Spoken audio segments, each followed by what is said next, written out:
by Hannah Richardson, social affairs reporter, BBC News. Image copyright Getty Images. Taxpayers' money is being wasted on propping up rents in a failing housing market, a report says. The National Housing Federation report highlights how money spent on housing benefit rose from £16.6 billion in the mid-1990s to £25.1 billion in 201,516. It added that since 2011, no government money has been made available to build homes in England for low-paid people to rent. The government said building more homes was its absolute priority. A Department for Communities and Local Government (DCLG) spokesman said it was continuing to work closely with the sector.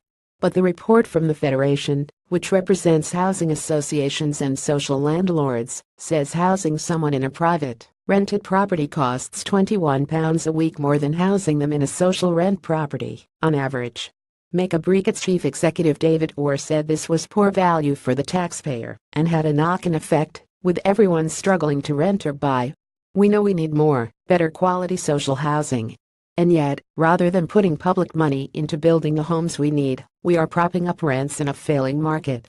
The country could do better, he said, as he prepared for his organization's annual conference in Birmingham. He added that he thought that Prime Minister Theresa May was right to say, in the wake of the Grenfell Tower fire, that social housing had been neglected and needed attention. After this tragedy, the crisis in social housing could no longer be ignored, he said. The government must be bold and make a break with the past by making money available to build genuinely affordable homes, Mr. Orr said. Reinvestment.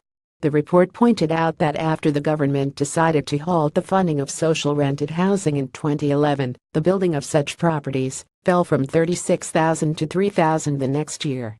This was despite the fact that there are more than 1 million families on housing waiting lists, the report said.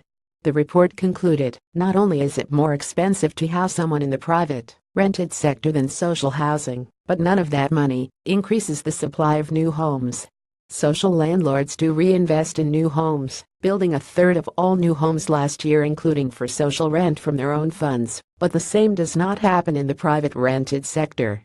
A DCLG spokesman said we introduced affordable rent in 2012 to maximize government investment and build more homes for below market rent.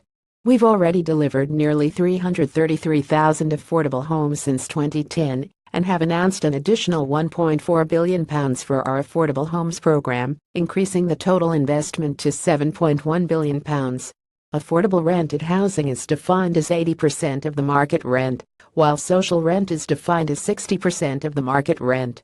Polly Need, chief executive of housing and homelessness charity Shelter, said the failure of successive governments to build enough social housing was no secret.